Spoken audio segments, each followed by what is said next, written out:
Hey guys, Tony Denaro here. Welcome back to the channel. In yesterday's video, I covered a sentence in the AMC proxy statement talking about the number of registered shareholders being 10,498. This generated a lot of good questions in the comments to that video, and I continue to see questions in Twitter, Reddit, and on many Discord groups concerning what exactly is a shareholder of record. In today's video, I hope to provide you a little bit more detail on that and answer those questions once and for all. Let's get right into the topic.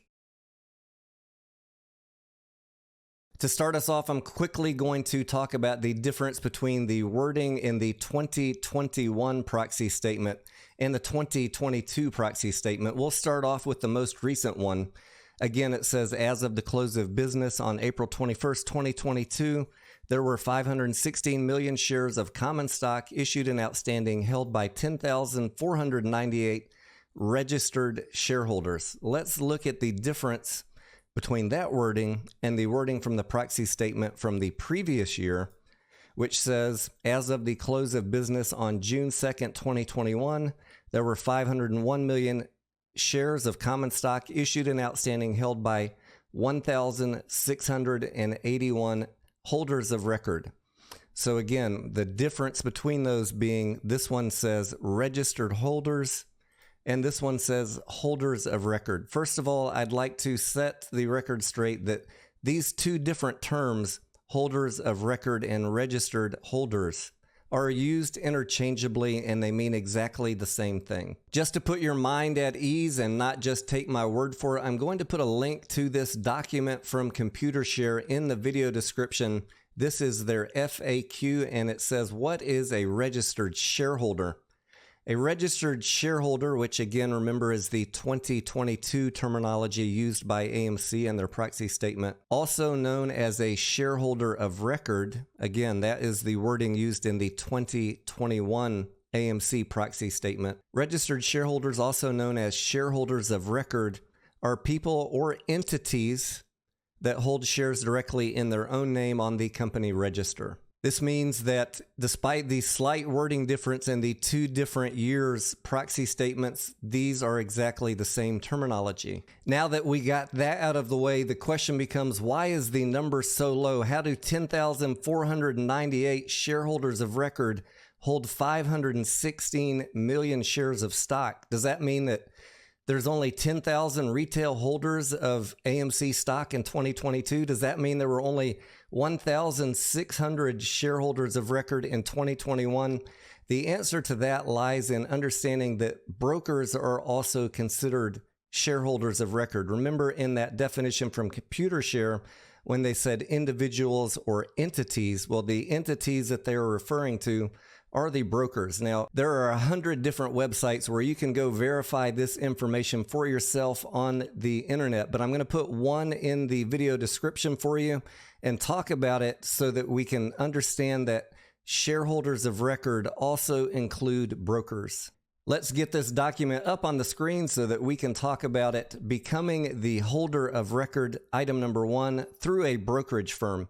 The most common way of becoming a holder of record is by purchasing stock shares through a brokerage firm. And the key sentence follows and says, while the brokerage firm is still officially the holder of record for the stock, that is the entity that is the official holder of record. The stock buyer or the retail buyer is recognized as the beneficial owner of the shares. It really is that simple. Retail shareholders that register with DRS are holders of record, and the other holders of record are the stock brokerage firms. Add up those individual retail holders which registered with DRS and add to them the brokerage firms which are also holders of record, you get a total of 10,498, and we know that the brokerage firms hold hundreds of millions of shares, and the individual retail holders probably hold 1 million or a couple million at DRS.